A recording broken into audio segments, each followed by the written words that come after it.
Hey John, how's it going? I'm good, man. How you? Yeah, not too bad. Thank you very much. Nice to talk to you on a Friday night. It's a bit different on a Friday night, Other than Yeah. I don't go out these days. I'm too old and old farty for that. I'm just Oh, sitting. don't claim it. You know you can still go out. That's a personal choice, man. My choice tonight was talking to you and playing FIFA. That's my choice for a Friday night. Right. Congratulations on the film. Thank you. I saw this as part of Sundance last year, so it's been a while since I've seen it, Yeah. but it did etch quite a mark in my memory for so many reasons. But first of all, congratulations on it. And second of all, is it weird talking about a film this far down the line? Because I know that you're not in charge of distribution, all that kind of stuff. Yeah, no, It's I'm kind of not in strange. charge of distribution. But as a producer, executing it, I know exactly how Yeah. this goes. So yeah, we with a changing industry and a changing market, especially after COVID and warming back up into trying to do as much as the industry was doing prior to that. You do expect that the release of a film and distribution across territories will differ. So this is how it goes. Yeah. It was such a great platform though, Sundance, because I remember seeing it and Yeah, quite I love that summer. Imperial Dreams I had a there. buzz about it. Yeah, Breaking is my second film at Sundance as well. So I love Sundance as well. Did you manage to get out there for Sundance for when it premiered? Because it was a No, strange it was still COVID it was time, still wasn't it? I the guess COVID so. time. Yeah, so it was all the virtual experience stuff, Yeah. So I mean, we've seen a few films like this before, but this one there's a real kind of rawness to it, and it's obviously based on a true story. So what was your entry point? Was it Abi that first came to you with the script, or had you known about it beforehand? What was it that kind of piqued your No, interest? I had no idea about the story. It was Kwame Kwei-Armah. He sent the script to Femi, my agent. Femi normally works as a system with other writers as my filter. Sometimes they do like a review of it and tell me what they think of it, and then I'll read it based on the synopsis and a breakdown. That got back to me, and I said, "Yeah, I want to read this straight up." I read it, blown away by it, and then the rest is history. I was just like, Abi, sign me up. I really liked Abi's vision. I liked their writing. I liked how entertaining it was, and I liked the opportunity that it had for me in doing something more different and nuanced, and challenging in artistically. You're just playing a complete transformation of a character. So it was real cool. Yeah. How much enjoyment did you get out of that as an actor? Because you do certain things, and you've obviously done bigger movies and everything else. When you do something about this, there's a kind of purity about story and acting and all that kind of stuff. I would imagine it ticked a lot of boxes in that sense for you to go and do, as you say, something different and everything else. It was brilliant. It was brilliant. It was brilliant to do something different. I'm really, because I came up in theatre. In theatre, you're given freedom to play a variety of roles. And in theatre, the bringing yourself to the character isn't as emphasized as it is in film. So I liked the fact that I could lean more into that and just detach from Boyega. Now when people watch the screen, they go, bloody hell, who the bloody hell is that? And I like that. I liked kind of disappearing.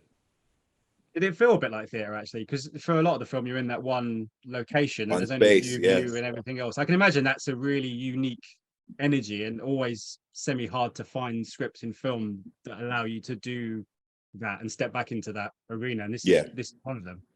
No, definitely felt like theatre. There was a freedom and a fluidity that we were able to have on set as well. Thankfully, for our good cinematographer as well as Abi, we were able to just kind of move and own the space as if we were on stage, which made it like a theatre film experience for me. Yeah.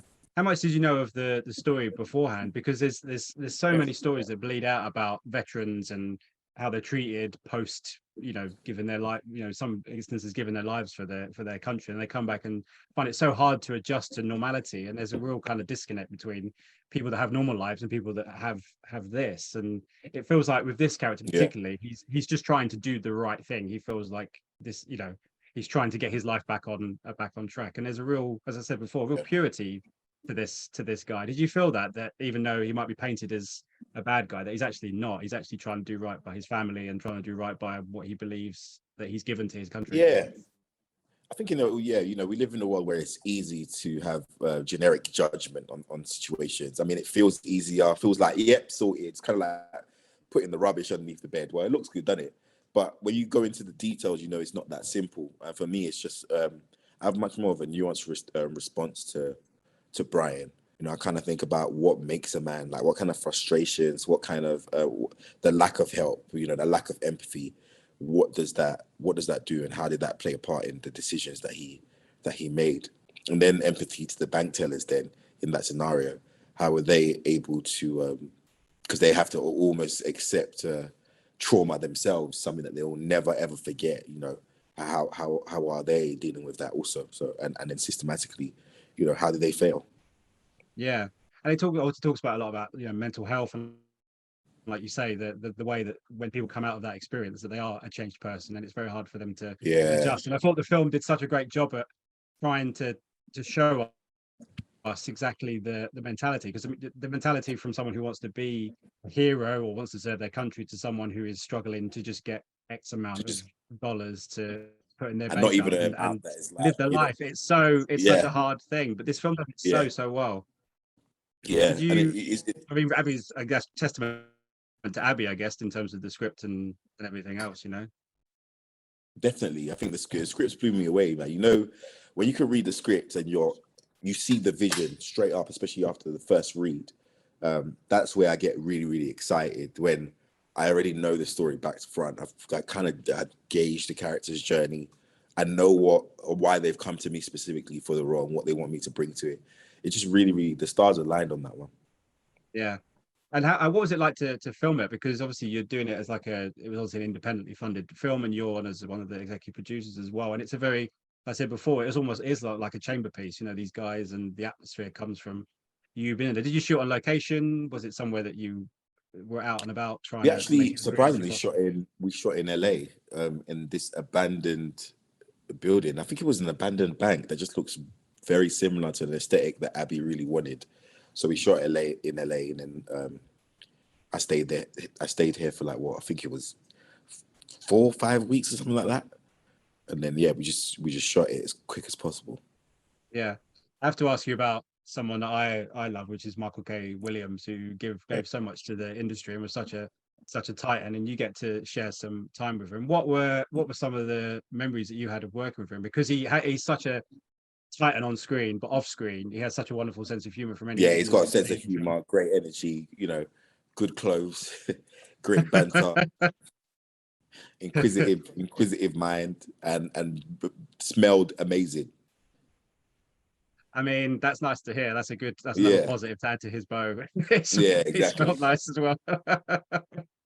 Just before I go, I wanted to ask you, I did see you at the Woman King premiere, and that film has done tremendously well. You know, it's been nominated for BAFTAs and has really struck a chord, and has shown that, you know, people talk about theatrical movies and audiences and everything else, that the right thing comes out at the right time. It seems to be one of those films that came out at the right time, talked about a story that people wanted to see, and also about, you know, a part of history that we didn't really know. How have you taken the fact that people have taken it so well, and it's been so well reviewed and taken by people? No, it's been a joy. That's the beat and heart of it all. Especially a movie like Woman King. If you look at the budget of the movie, movies like that rarely get made. It's very hard to get them off of its feet. Um, as you saw Viola Davis explain that it was such a process and a fight to get this film to the surface. So I'm very, very happy. That's the number one thing you want, is that the audience see it, they like it, they understand the vision, and they're fans of Gina and what she created. Yeah, and we get to see you and Jamie Foxx in the summer on Netflix. That looks like it was a Yeah. lot of fun. From the little bit I've seen in the little sizzle reel, that looked like it's quite a good fun, Oh fun no, one. it's quite good fun. I just, was hot on everybody, with my hard hitting dark films. I decided I'm gonna have fun a little bit in the next one with Jamie. So that's gonna be real cool. Cool. Listen, thanks so much for your time. Pleasure talking to you as No, ever. thank Thanks so you. much for your time. Thanks, man. Ladies and gentlemen, you're watching Hey You Guys! Hey, you guys, huh? Hey, you guys. Is that from the Goonies? It is indeed, yes. Nice. Hey,